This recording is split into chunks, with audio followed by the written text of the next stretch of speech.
Welcome to the Publishing Hour Show, where we are here to inform you on how to write your book the right way the first time and so much more. Now we have host Apostle Jimmie Jamra, formerly evangelist. Now look and see what we have just for you on the show today. Welcome to the Publishing Hour Show with Apostle Jimmie Jamra.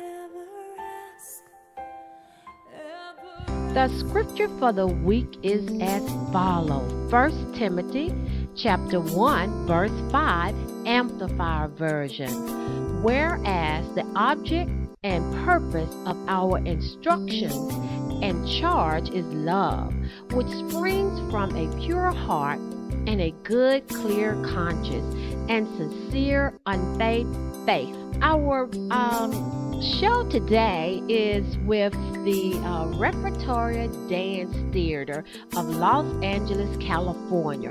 It's a non-profit organization, and it's Zetina, Executive Director, and Carol Hill, the Board Chairman, is our guest for the show today.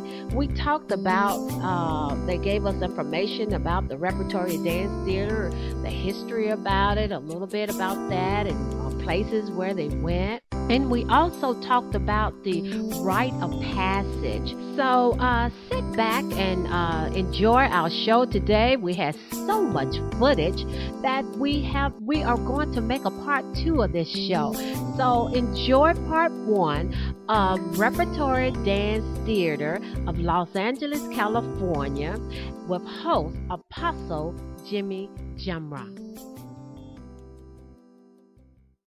Hello there and welcome to the Publishing Hour Show. This is Apostle Jimmie Jamra, and we are here today with a Repertory Dance Theater of Los Angeles, California. Now let me start off saying the Publishing Hour is where we inform you on how to write your book the right way the first time and so much more.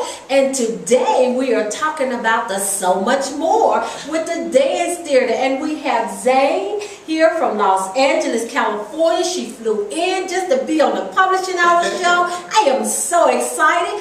We have Carol Hill here that's here from Richmond, but she's going to relocate to Los Angeles. So welcome to the show today, ladies. Oh, wow. Now, Zane, we're going to start off with you. I want you to tell us a little bit about yourself and the Repertory Dance Theater of Los Angeles. Okay. Well, hello, everybody. My name is Zetina, and I'm the Executive Director of the Repertory Dance Theater of Los Angeles. It was founded in the late 70s, early 80s through a CETA program.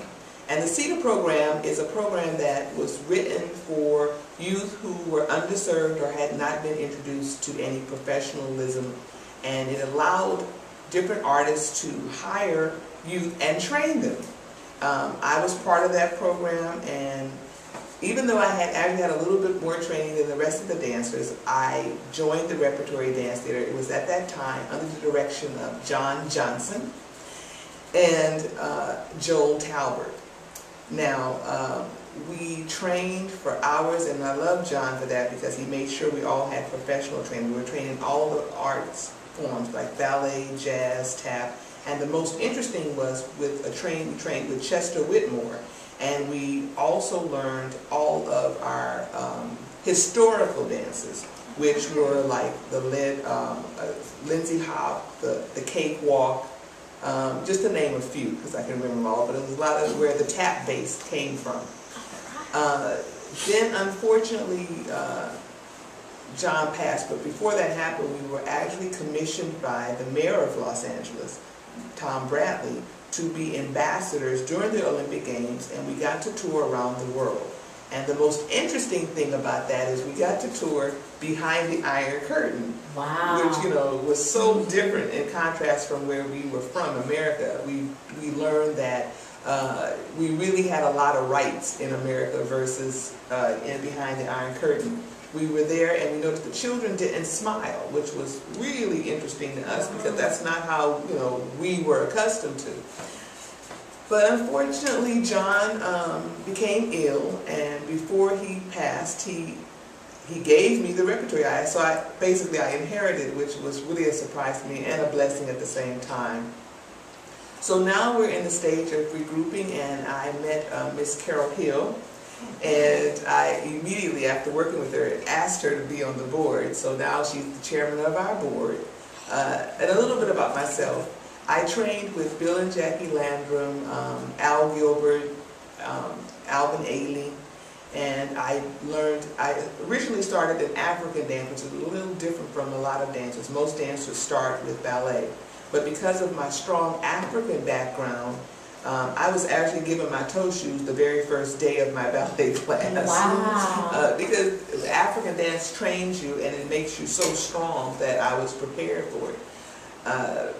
So that's pretty much about me. And can you tell us a little bit about your African background? Because I remember we talked earlier about me not being able to go to Africa, and I was a little sad about that. But which country? Is it west, north, east? Well, what was interesting was I trained with a lady by the name of Miss Armstrong. Okay. And she was well versed in most of the West Coast styles. Okay. So I learned a lot of the Senegalese, Ghanese. And it's really interesting because now today you see the style that everyone is doing. A lot of the dances, it's really a Ghanese style. And that's from Ghana. It's from Ghana. And my last name is from Ghana. Oh. That's where I was supposed to be going, was to Ghana. Oh my goodness. Tell me a little bit about it. How to get there. Well, what I love about the African style is that it really trains the whole body, and it's very spiritual. And it brings generations together, because traditionally the elders would teach the younger. Okay. And it was that way. And what I love is that the youth would train how to work with even younger children, because they were always allowed on the floor, but you had to be conscious of them on the floor. So it taught an awareness of the generations and a respect, because you respected your elders and you also respected those younger than you because you were in charge of them and the elders were in charge of you. Oh, wow. That's lovely. I'm just full right now. I feel like I'm in Ghana now. Thank you so much. You brought joy to me today. Okay, Carol, tell our viewers a little bit about yourself and how you guys connected. Okay. Well, my name is Carol Hill, and I originally I wanted to attend historically black colleges and universities, so I started off in New Orleans first, and I attended Dillard University. Then I had a little bit too much fun there, so I transferred to Virginia Union here in Richmond, Virginia, which I am a legacy, so all of my father's parents, family members graduated from there, except for him. And after attending here, I came here because I wanted to learn the history of our country. That we didn't get that much of it in California. We always lingered on the Spanish history and the missions and all of that basically colonized California from the Native Americans. So after being here for a while, I moved back to Los Angeles, and I worked in recreation with the Class Parks program, which is clean and safe spaces. And I need to add a caveat. It was a part of Richmond's program that they had called the Flower Neighborhoods in Bloom. Neighborhoods in Bloom. And I was one of the people who actually helped write that policy. Wow. So we took it to Los Angeles to look at, in exchange for the HUD grant proposal for $26 million for Richmond, which is a part of now the Blackwell project. Okay. Okay. So, but part of that, in doing that, Class Parks was a piece that, what are we doing for the young people? We have all of these young people who have nothing to do. They're looking for jobs, but we don't work with rites of passage for our young people. And we don't. We, as a country, we are not good with that at all, be it white, black, Latino, or Asian. Or we don't work with our young people very well when it comes to tribal rituals. So in doing that, with my class part project, I wanted to introduce our kids between the ages of 11 and 15 in clean and safe spaces, which stands for class part, to some tribal passage or rites of passages. And I ended up meeting Zan's business partners for the Pasadena Gardens of Capoeira de Angola, which is an African martial arts. Wow. And what we did is that we brought that to my parks, to my recreation center. So Zan was my dance teacher. She taught the girls traditional ballet because most of them were doing those interesting hip-hop dances. And we needed to show them how they could better control their body and have grace and what have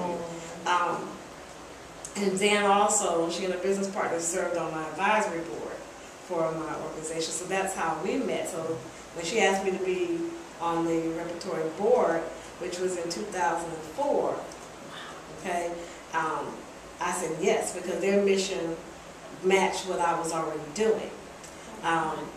Also, the piece that is very important is that we both had some ideas about getting young people and older people to work together. And what Zan just said about the Guyanian dance is what we want to do through Repertory, which is create a culture or an environment where we heal people, which is our mission, through dance, through singing, through visual arts, through music, and in terms of learning musical instruments, from infants to senior or seasoned storytellers. Wow. Okay.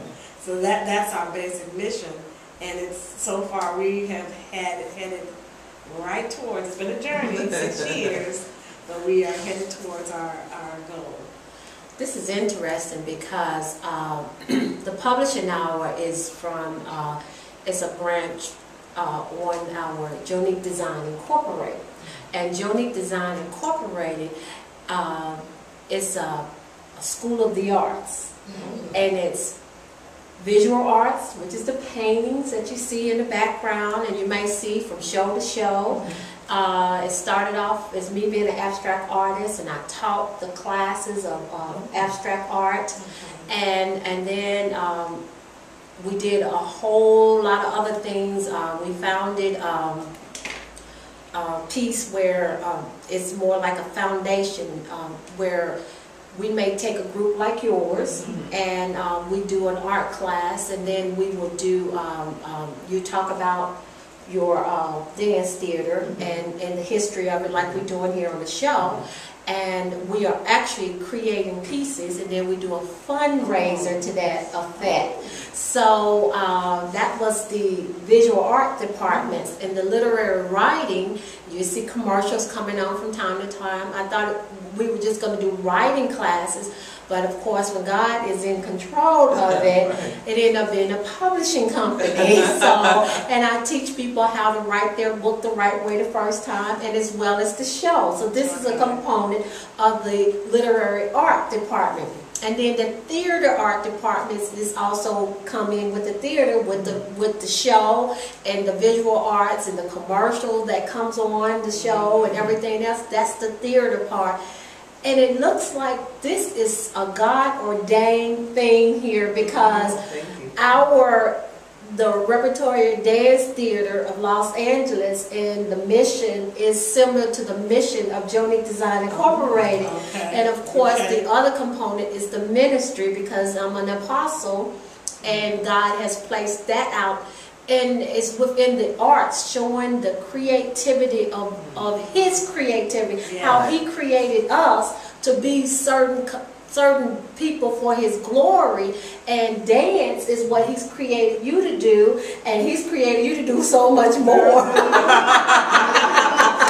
So we all have something in common here, and I just feel like this is a God-ordained show. Yes. Oh my God. Yes. So we talked a little bit earlier about the mission off camera. Can you tell our viewers the mission of Repertory Dance Theater, a little bit about that? Well, it's similar to the African village culture. Okay. And that's something we've lost as an African community. We had it, unfortunately, before desegregation. Okay. But after desegregation, it waned, and it was lost. And that was that old adage, it takes a village to raise a child. Yeah. It's very, very true, and it was an African-based philosophy. Okay. So what Repertory is doing, we are working with, and I don't know if anybody's out there, you know what you see when you're looking at people going through trauma. And trauma in the African American community, I don't like to call it the ghetto, in the African American community is prevalent. And in that prevalency, there's also a need and a desire for some type of resource of healing. Okay? And the one thing that Zan and I have noticed with me through my program, what I've done in different programming, what Zan has done through dance and through Repertory, is that where everybody seems to congeal and come together is through performing arts.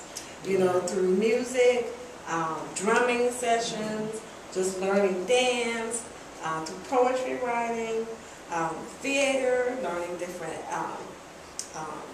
aspects of how to act, which also is a confidence builder.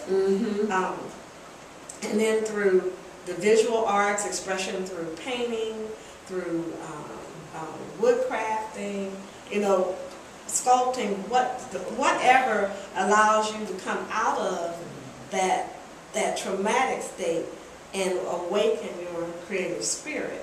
The creative process is a very important piece for everyone, and it should be something that's practiced daily. If you practice it daily, it'll heal you. Amen. And that's what Repertory's mission is, to heal people through the performing arts. Culturally, we're inclusive.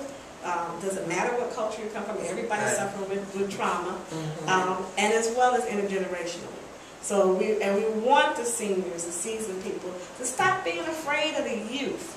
Absolutely. Stop being afraid of the youth. And we want the youth to learn to honor and respect our seasoned storytellers. There's a divide there that shouldn't be. And it didn't exist. In the African tribal cultures that I've read about, you had your council, and your council were your seniors. And they helped and worked with the young people. They told them when they needed to go through the rite of passage. They even allowed them to name themselves once they went through and completed. What did you learn about yourself? Well, then come up with a name. Who are you? Who are you now? And that's what we want to bring back. Hello there. This is Apostle Jimmie Jamra, Jesus Delivery International Ministry School of the Prophets. Have you been called to this office and in need of godly training? God has placed it on my heart for you to learn how and when to speak God's word to his people, how to understand dreams and vision, how to discern, how to release the glory. Starting July the 12th, 2012 at 7 p.m. to 9 p.m. Jesus Delivery International Ministry has started School of the Prophets. Call us today at 804-882-6717 or go online at www.jdiministry.org and click on School of the Prophet. Register today. Walk in your call. Have you always wanted to write a book but just did not know how to get started? Well, Jonique Design Incorporated School of the Arts are having their first class for 2012, and you can take it from your very own home. Yes, we have online classes starting January the 30th, 2012 on how to write and publish your book. Sign up today at www.joniquedesign.com. That's JONIQUEDESIGN.com. Click on How to Write or call our customer service department at 804-719-1526. Sign up today for our beginning classes. Cultures that I've read about, you had your council, and your council were your seniors. And they helped and worked with the young people. They told them when they needed to go through the rite of passage. They even allowed them to name themselves once they went through and completed. You know, what did you learn about yourself? Well, then come up with a name. Who are you? Who are you now? And that's what we want to bring back through Repertory. I love this. I remember the rite of passage, and as you get a certain age, you cross over. And can you explain that to people that just do not understand what the rite of passage is?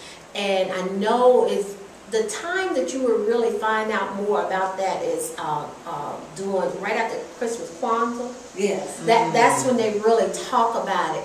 But we need to know how to do that every day. It may be some people that are looking at the show right now, and they're like, what is that? And they may want to start something here in Richmond or anywhere in the world where this is a lot of drama is going on, a lot of gangs and everything else that's going on. And they may be sitting back and asking God, what can I do to help my community to build it up where we can be proud of who we are and not afraid of who we are? Would you like to... I can start off in the move. Okay, great. The rites of passage is when... the rites of passage is when you are transitioning from youth to adulthood. And in ancient times, there was rituals and courses that you were taught. And usually if you were male, by the older men, and if you were female, by the older women.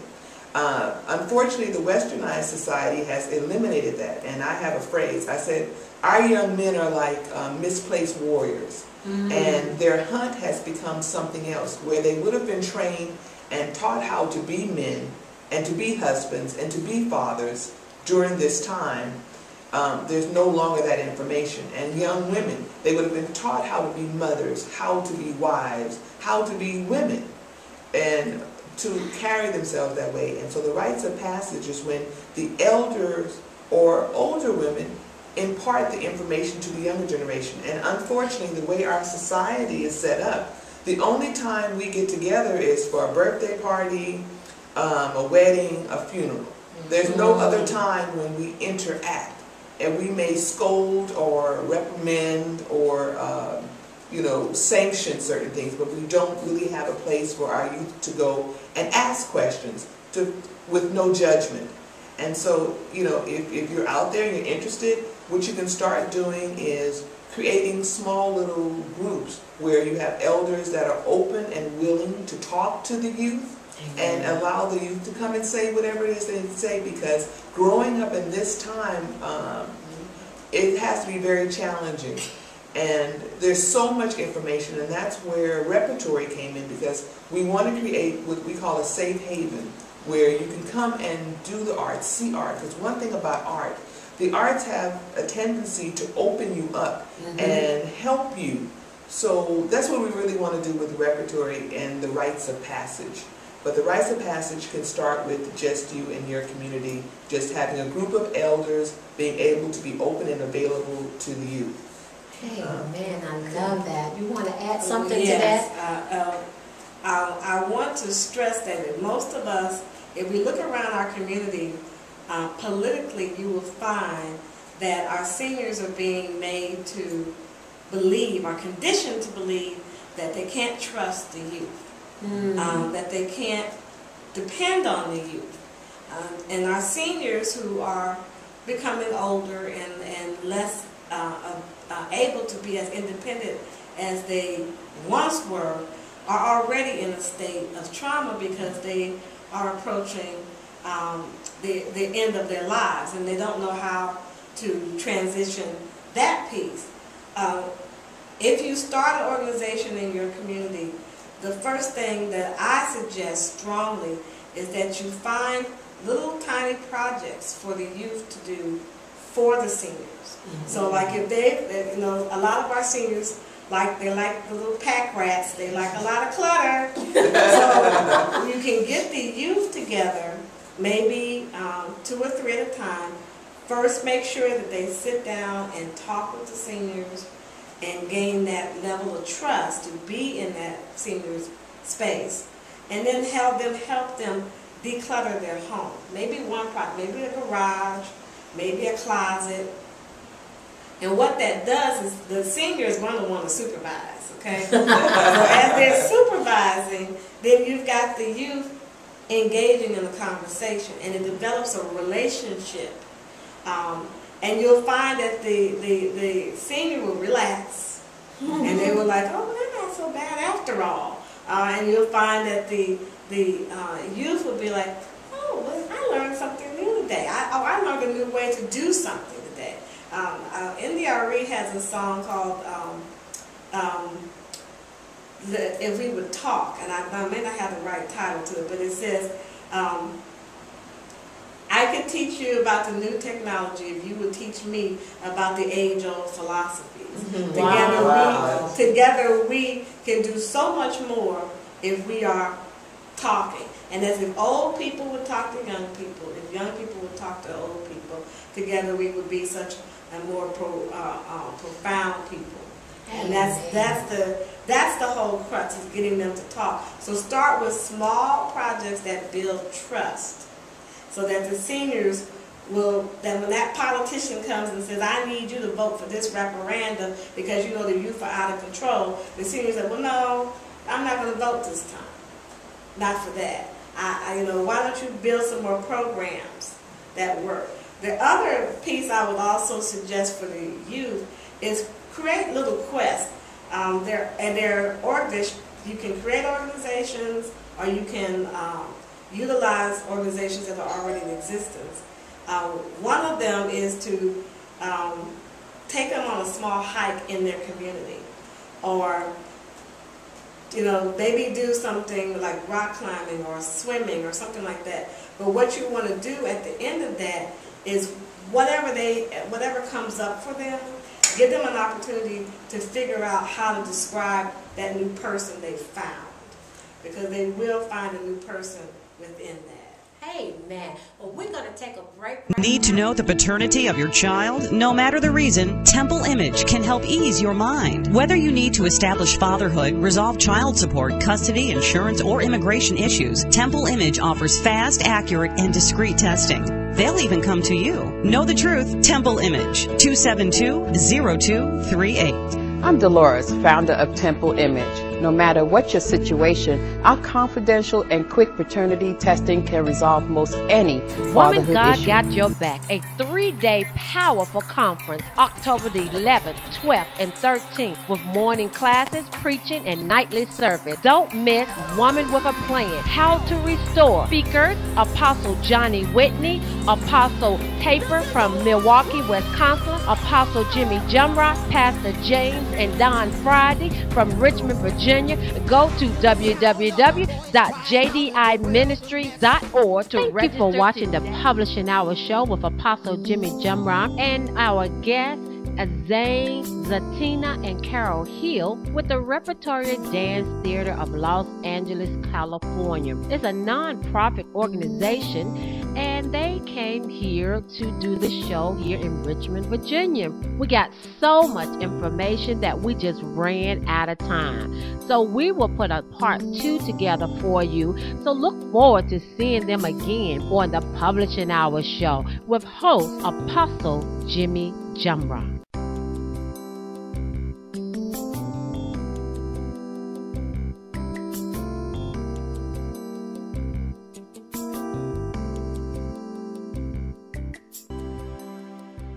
Thank you for watching the Publishing Hour show with host Apostle Jimmie Jumrock. I know you enjoyed the show today.